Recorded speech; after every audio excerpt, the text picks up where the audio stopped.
Welcome back, everyone. Today is April 5th, 2012. This is my second video, and if you just came to my YouTube channel, I'd like to invite you to go to my prophecy site, which you'll see right here.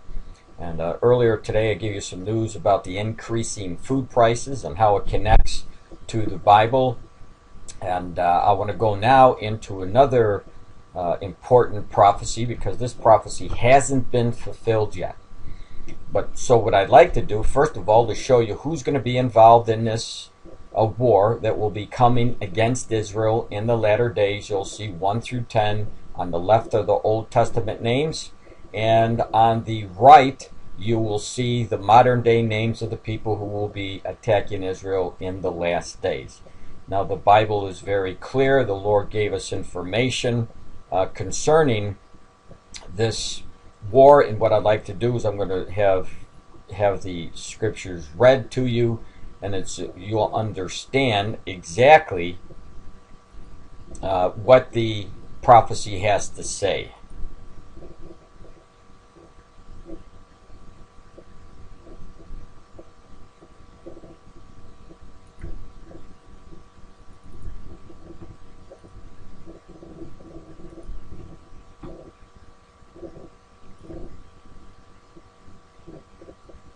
Psalm 83. Keep not thou silence, O God. Hold not thy peace, and be not still, O God. For lo, thine enemies make a tumult, and they that hate thee have lifted up the head. They have taken crafty counsel against thy people, and consulted against thy hidden ones. They have said, Come, and let us cut them off from being a nation, that the name of Israel may be no more in remembrance. For they have consulted together with one consent. They are confederate against thee. The tabernacles of Edom, and the Ishmaelites of Moab, and the Hagarenes, Gebal, and Ammon, and Amalek, the Philistines with the inhabitants of Tyre. Assur also is joined with them. They have helped the children of Lot, Selah. Do unto them as unto the Midianites, as to Sisera, as to Jabin at the brook of Kison, which perished at Endor. They became as dung for the earth. Make their nobles like Oreb, and like Zeb, yea, all their princes as Zebah, and as Zalmunna, who said, Let us take to ourselves the houses of God in possession. O my God, make them like a wheel, as the stubble before the wind, as the fire burneth a wood, and as the flame setteth the mountains on fire. So persecute them with thy tempest, and make them afraid with thy storm. Fill their faces with shame, that they may seek thy name, O Lord.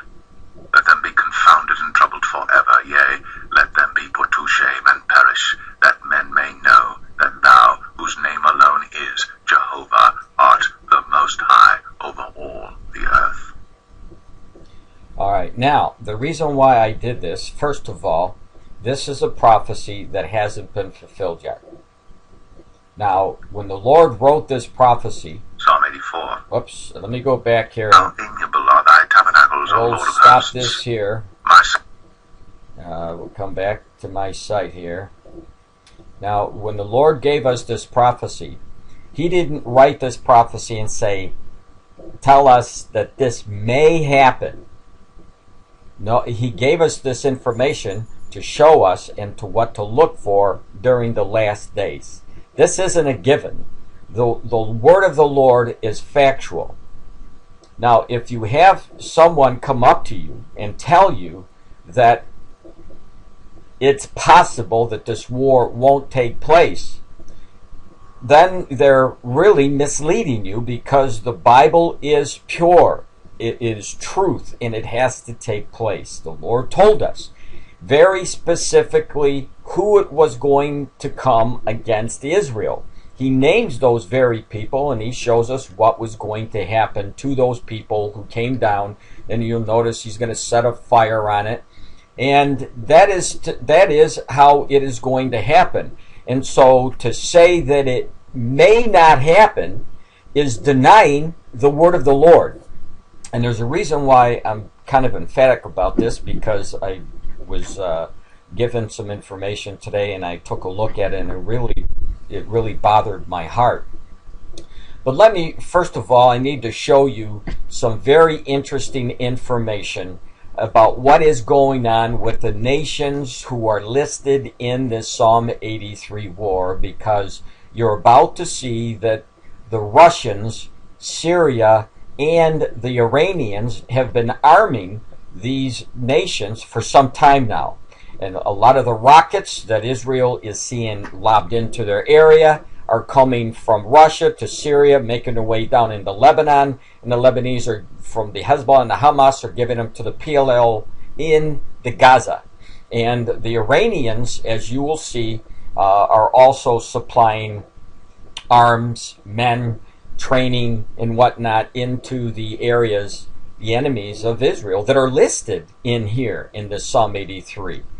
And so what I wanted to do, first of all, is there's a video here. In this video, it talks about how the Iranians are arming Syria. Now, you know right now Syria isn't a massive problem. They won't even come out and say it, but it's a civil war there. They're killing their own people. Bashar al-Assad is using the weapons to kill his own people. Let me just play this. Meanwhile, the U.S. has accused Iran of supplying weapons to Syria at the United Nations Security Council in New York. However, Russia's ambassador to the UN has warned against turning up the heat on Iran.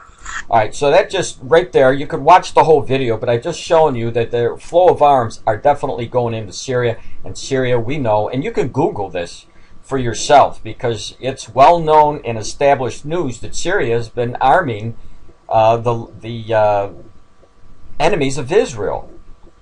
So let me go to a different news article here, and you'll see this at the Telegraph. It says Syria and Iran are providing Hezbollah with rockets and missiles of ever-increasing capability, he said, at the joint news conference with the Israeli counterpart Ehud Barak. And we're at a new point now where Hezbollah, of course Hezbollah is again an enemy of Israel, has far more rockets and missiles than most governments in the world. And this is obviously destabilizing the whole region, and we're watching it very closely. So Syria and Iran have been giving arms to Hezbollah. Where's Hezbollah? Well, they're in Lebanon. They're in the Gaza Strip. They're in many places, factions. And they're also in Syria as well. So to say that, that arms are not flowing into Israel, arms are not flowing into these nations that are listed in the Psalm 83 is just not the case. Now, there's some pastor who's believing or trying to, at least what I heard, sounds like, well, the weapons are mainly coming from the United States. Well, yes, the weapons are going from the United States into places like Egypt, who, by the way, is an enemy of the Israelis. But to rule out, or not even to mention, that Iran and Syria and the Russians are supplying Israel's enemies is an injustice of the truth. You're lacking, or you're missing all of the evidence. And so here is another one. Bloomberg. Let's go to Bloomberg. Here's another article. Many of the rockets Hezbollah is firing into Israel are made where? They're made in Iran. They're not made in the United States. It tells you they're made in Iran. Demonstrating the Islamic Republic's success in copying Chinese and Russian technology to build its own weaponry industry. The Shiite Muslim group's arsenal includes Iranian-built portable Katyusha rockets. So there's, like I said, there's plenty of evidence that this is the case. Now, before I go into this video where this pastor talks about, I want to break some news to you. I'm going to give you what John McCain is saying. Let me just pull this up as soon as it loads here. Now, this is John McCain talking about Iran arming the Syrians.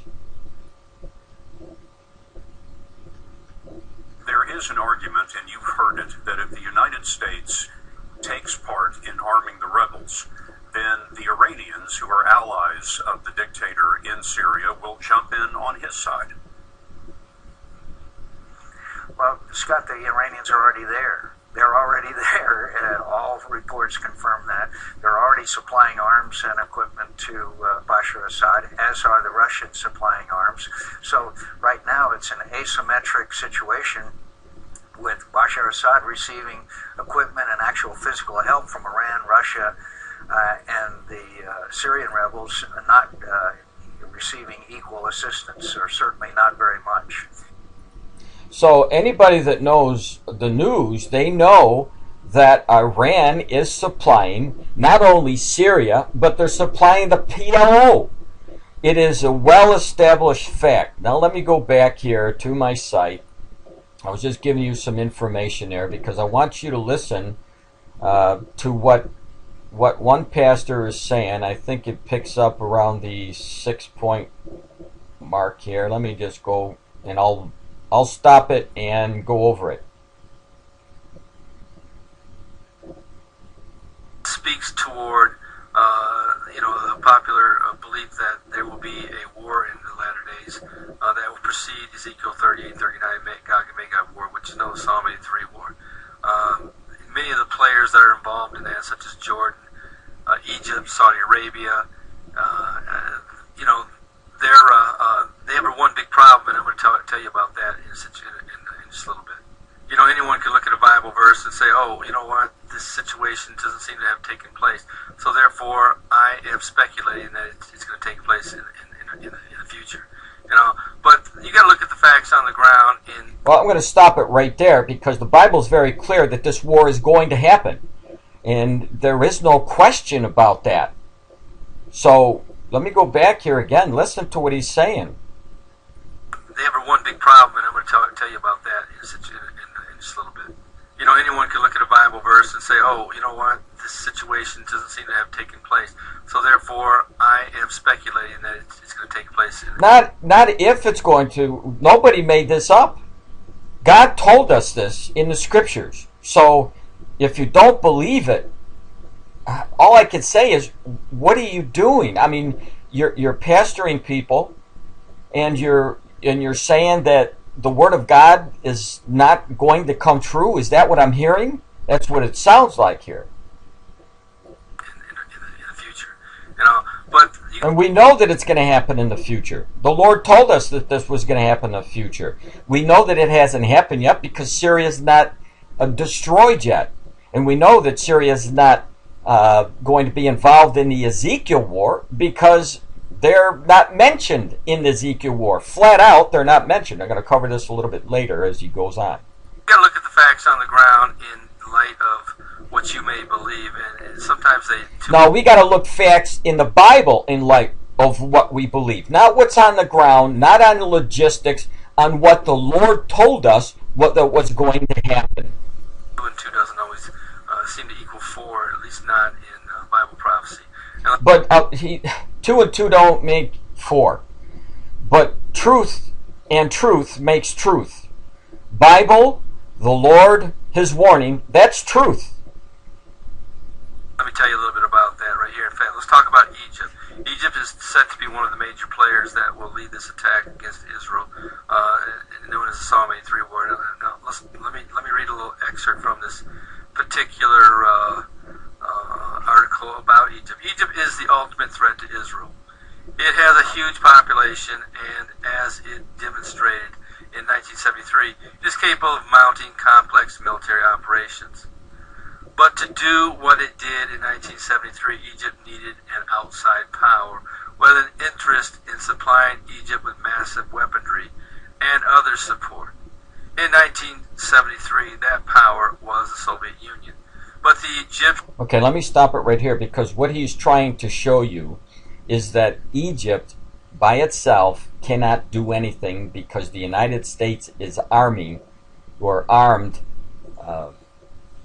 Egypt. And you're going to hear this here, but Egypt is not the only nation that will be attacking Israel in the last days. And I'm going to cover a little bit more, but I just want to make sure that you understand what he's saying here. Reversed their alliance position to the U.S. camp following that war.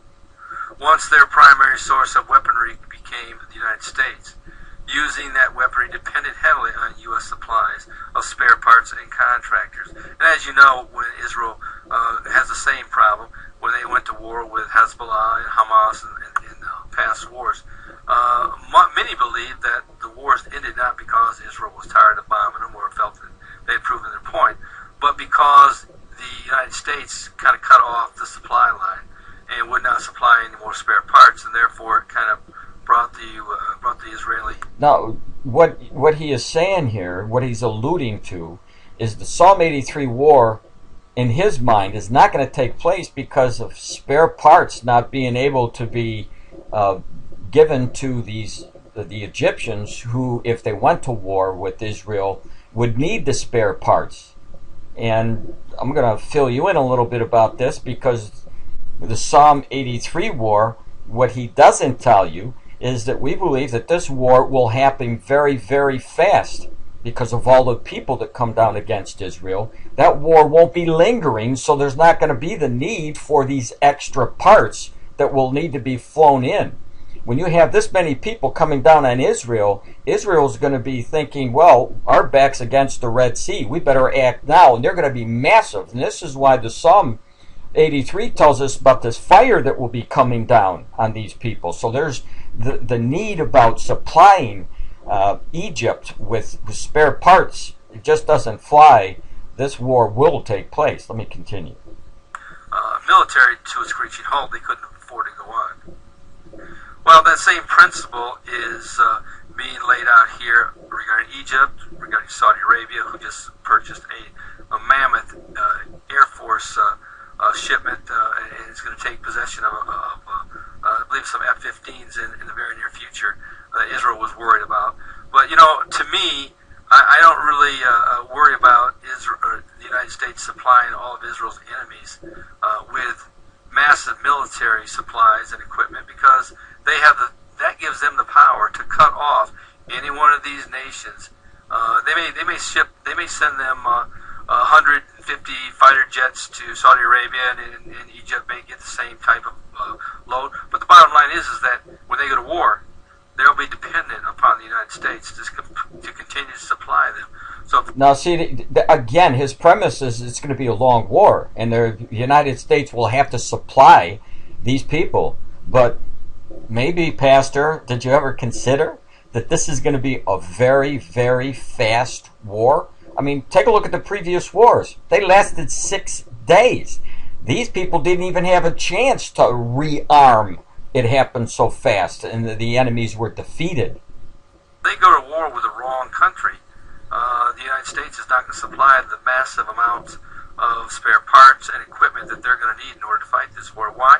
Why is this important? Because they are dependent. Their military now, they've basically turned over to their military to the United States, and they're at our mercy to make sure that we keep that military machine moving forward. So now, again, he's just talking about Egypt, but there's a list of these nations who are coming down, and they are going to come down. They are heavily armed, and they're armed by Syria, they're armed by Russia, and they're even armed by the United States, for crying out loud. You hear that the United States is sending such and such a country that seems to be an enemy of Israel this amount of equipment, or whatever the case may be, and this seems like it's highly sophisticated. I wouldn't fret too much, because that gives the United States an extreme amount of power to be able to control that war in any way they want to. Especially if it's against Israel or whatever. Now look at the rest of the world. We have power. The United States has all kinds of power, right? Well, just take a look at the Afghanistan war. I mean, look what's going on over there with all the power that the United States has. The United States is getting booted out. Our soldiers are getting killed on a daily basis. What kind of power does this pastor think that these people actually have? The only power that I can see is the power of the word of the Lord, saying that this psalm will come to pass. Whether you think that they're going to have enough arms to fight this is I just can't relate to this thought. Case may be. Egypt, Saudi Arabia, and other countries that depend heavily upon U.S. parts and equipment in order to fight these wars are at the mercy of of the United States to be able to go forward. So that's why I have a problem with the Psalm 83 war. That's one of the reasons why I have a problem with the Psalm 83 war. Let me go. Now, wait a minute. He said that's why he's got a problem with Psalm 83? That's not the issue here, Pastor. The issue is, the problem is, you frankly just don't believe in the word of the Lord, what he says here. So what do you expect the people who are listening to you do? Get a piece of, get the scissors and clip out Psalm 83 like it may or may not happen? It's just not healthy spiritually to be doing what you're doing. Go ahead and continue reading this article. I'll pick up here. Once their primary source of weaponry became the United States, using that weaponry depended heavily on U.S. supplies and spare parts and contractors. At this point, no foreign power would be capable of or interested in supporting the Egyptian military should Cairo experience regime change and a break with the United States. And a breach of the Israeli-Egyptian peace treaty alone would not generate a threat to Israel. The United States would... No, he just got through saying it's not going to generate a threat to Israel. But better Google the news lately, because Egypt has under the rule now of the Muslim Brotherhood, who have 2 weeks ago said that they are Israel's #1 enemy.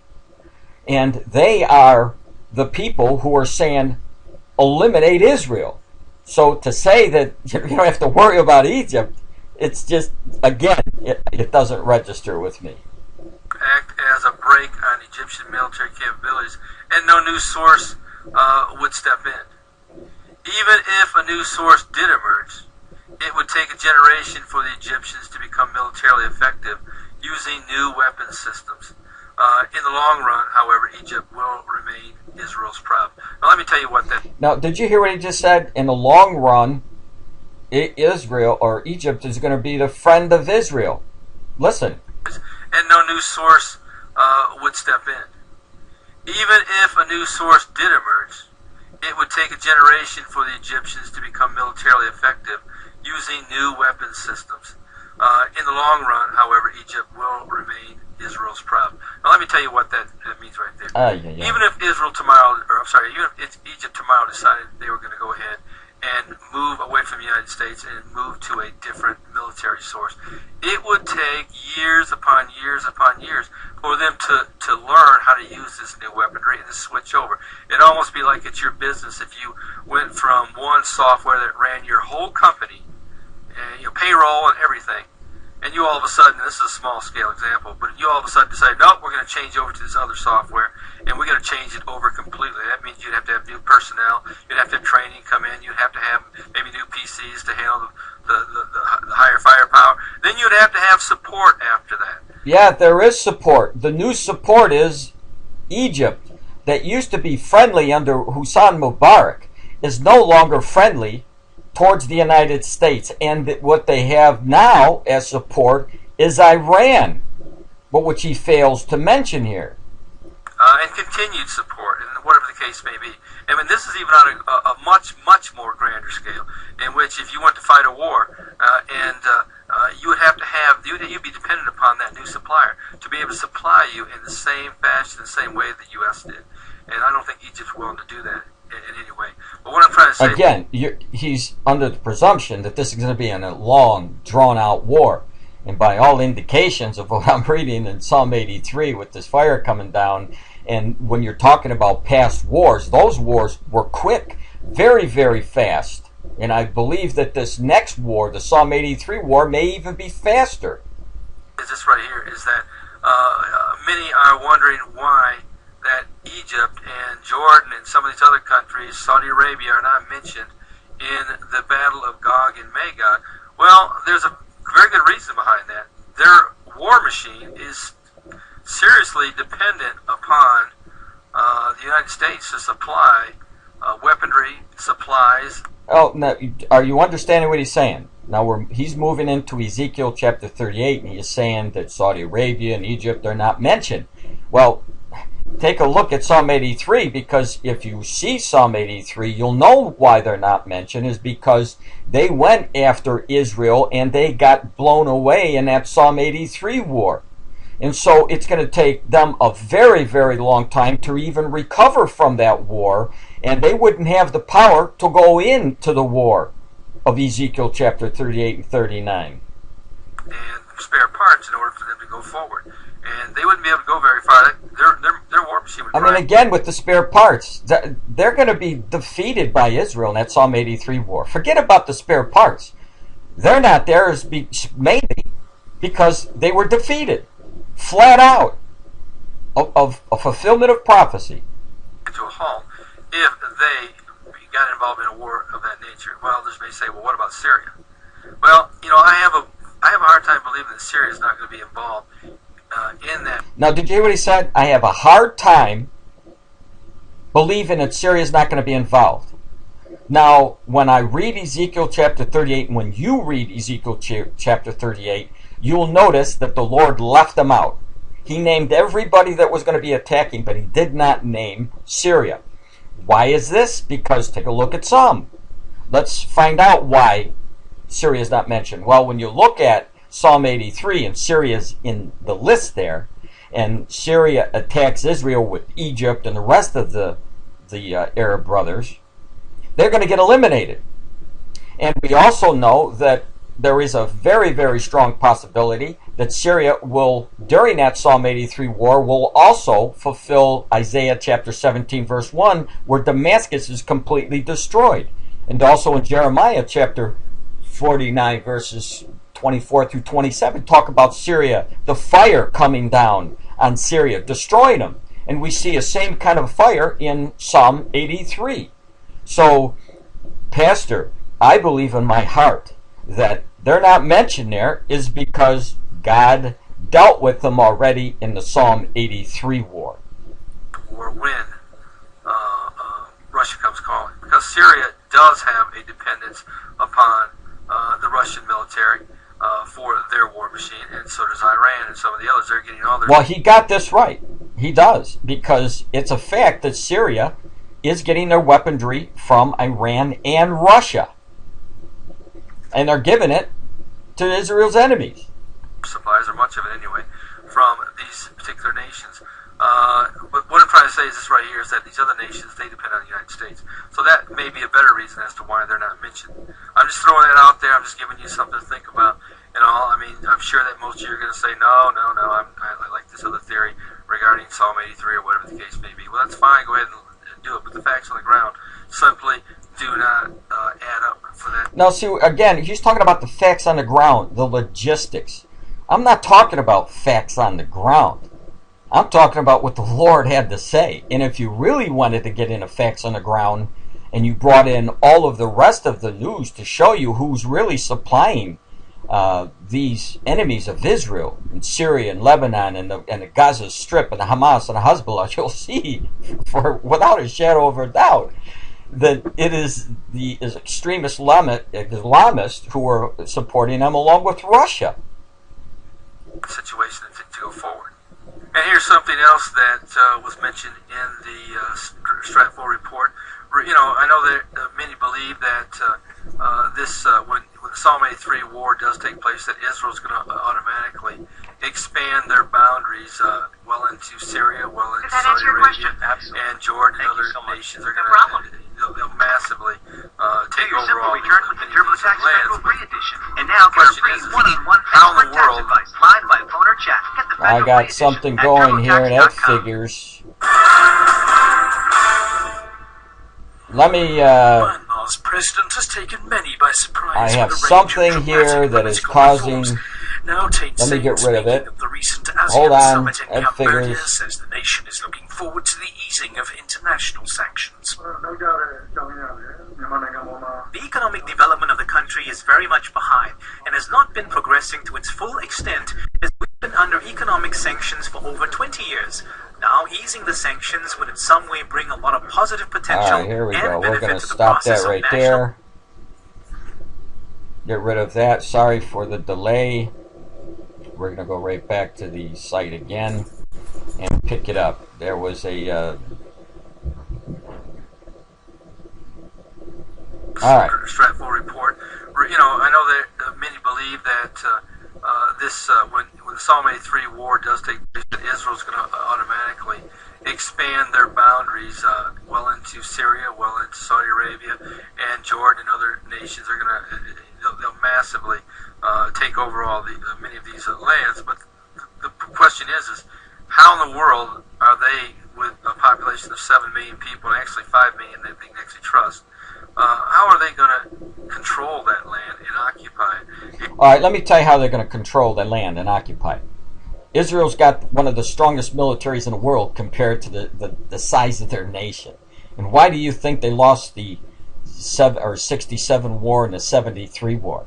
Is because they are professional people.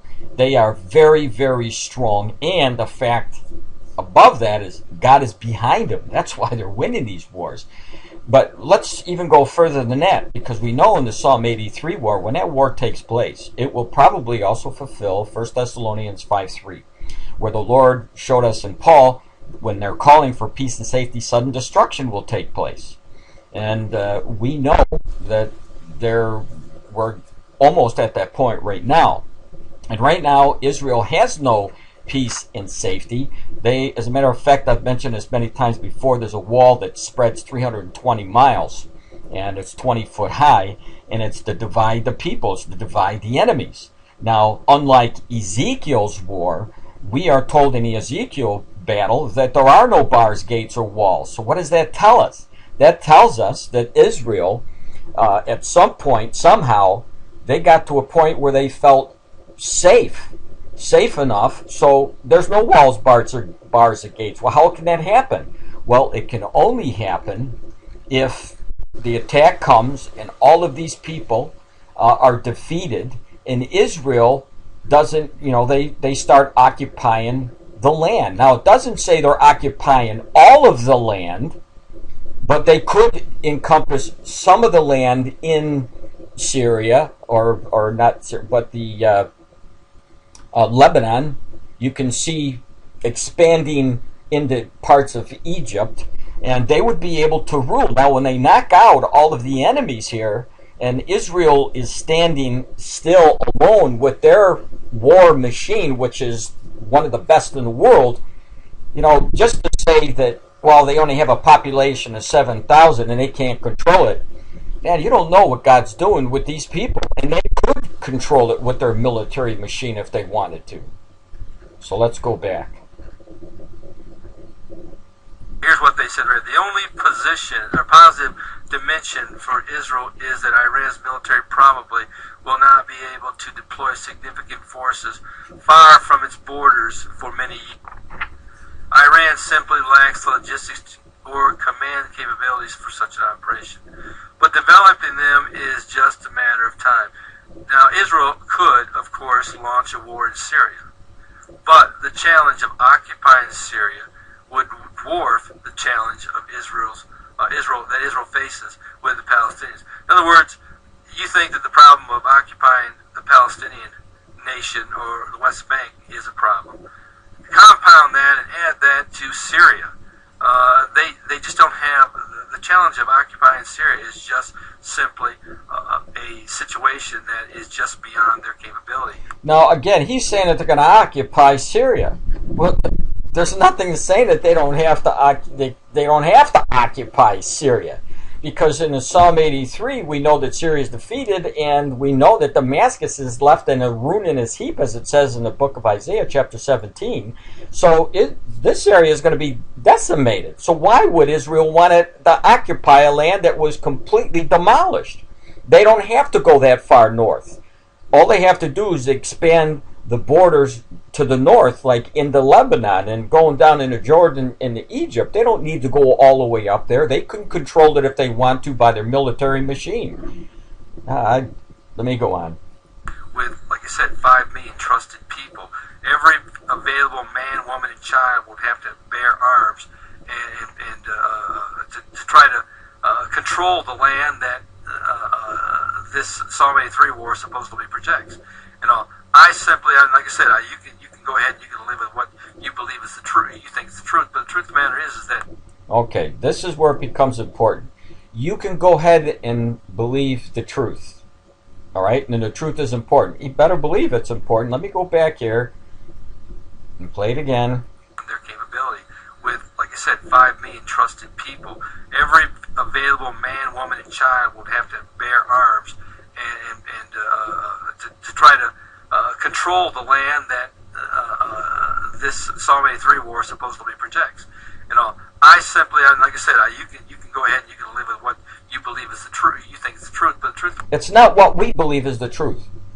Not at all. It's what God told us in His truth, in the Bible, in Psalm 83. That's the truth. We shouldn't even be questioning what the truth is, because the truth is found in the Bible, in Psalm 83. The matter is that logistics on the ground simply don't add up. Oh, Pastor, who cares about how the logistics don't add up? I mean, this was, when I was studying with the Jehovah's Witnesses, this is the kind of teaching I got as a Jehovah's Witness. I mean, logistics, what does the logistics have to do with God's fulfillment of prophecy, especially when He wrote it to us and told us that it was going to happen? It's just ludicrous to say these things. Sometimes you got to look at that and say, you know what, maybe this particular situation doesn't state that the Psalm 83 war will take place in these latter days. I don't know. Well, of course you don't know. I mean, if you don't believe the word, how are you going to know? Let me play this again. This is really important. You think it's the truth, but the truth of the matter is that logistics on the ground simply don't add up. And sometimes you got to look at that and say, you know what, maybe this particular situation doesn't state that the Psalm 83 war will take place in these latter days. I don't know. I don't know what the truth is as far as it's. Well, obviously, that's a fact. He doesn't know what the truth is. And Pastor, I say this with my heart, because I know that you, up until this point, everything that I've seen, it's been right on. But in this particular case, I would say that you're so far off base, and even showing us that in your, you're not sure, and what are you not sure of? Well, it sounds like, Pastor, you're not sure of the Word of God. Don't add up, and sometimes you got to look at that and say, you know what, maybe this particular situation doesn't state that the Psalm 83 war will take place in these latter. But it doesn't state that the Psalm 83 war will take place. Are you going to take the pastor's statement here, or are you going to go back to the word of the Lord, where the Lord told us, get ready, here's what's going to happen, here's Psalm 83, here's the people who are going to come, here's the outcome. Now, who are you going to believe? I don't know. I don't know what the truth is as far as. Okay, I know what the truth is. The truth is, the Bible will speak for itself, and God is truth, and that war will happen. Whether you believe in logistics and who, spare parts or what, God's word comes first. Not man's word, God's word's going to come first. Now, how it happens, nobody really knows exactly all the stats and all the statistics and everything about it. The fact of the matter is, the bottom line is this: it's going to happen. That's concerned. Like I said, just because somebody writes a book doesn't necessarily make it true. I'm just trying to put that out there for you so you'll think about it. Now, what are you stating? Apparently, he's referring to people who write books on the Psalm 83 war. Well, the people who are writing the books about the Psalm 83 war are pointing to the Bible. They're pointing out Psalm 83. And so, again, maybe they don't have it all perfect like everybody thinks that they may have it perfect, but the fact of the matter is they know what's going to happen, unlike this particular pastor who doesn't know what the truth is. Looking for good, solid intelligence to support what you believe, then you need to look at this first and see what possibly could be the truth behind this situation. Well, it possibly to be the truth. So here's in a nutshell. He's talking about arming Egypt, spare parts, logistics, and looking at all the truth. Well, and he's left out a lot of the really important information, where the arms are coming from these other nations, and he's left a lot of the important information from the other wars too. So all I'm saying is, Pastor, please consider what you just said, because maybe you would like to reword this and so that the people don't believe that you really don't believe that the Psalm 83 war will happen, because that's essentially what I'm hearing you say. But maybe it was how you said it, or maybe if you take a look back at it, and you'll see that there's other people who are questioning why you don't believe in the word of the Lord, because of these small issues that our infinite minds are trying to put together. And if it doesn't work exactly the way you think, then the word of God is void and null. God forbid if that is the case. So I'm praying for you, Pastor. I know that your work has been good up until this point, but please consider what you're saying. Please consider what you're saying. Now, to show you one last thing here, you'll go to my site, because I've been showing you that there's a buildup of what's going to happen in the very near future. The attack is going to take place. The PLO, all the Arabs, they're setting precedents for it. And we see that taking place. This is a video that I showed you of what was going to happen, what happened in 2011 in the March of Israel, and also how they scheduled in 2012. This is a video that shows you the Nakba advancement on Israel. All of these are paths to the Psalm 83 war. And this one is really an eye-opener, because it tells you how they're going to invade Jerusalem. And the nations who are in the Psalm 83, those nations are definitely lining up. And what you're seeing with these marches on Israel every year is definitely a prelude to what's going to happen. And again, personally, I believe that war is going to happen so fast, and it's going to be so powerful. Israel's going to have to respond so hard that it's going to be over before it even begins. So, but I don't know exactly for sure, and I do know one thing: the war will happen. It's in the Bible. I believe the word, and the word stands first.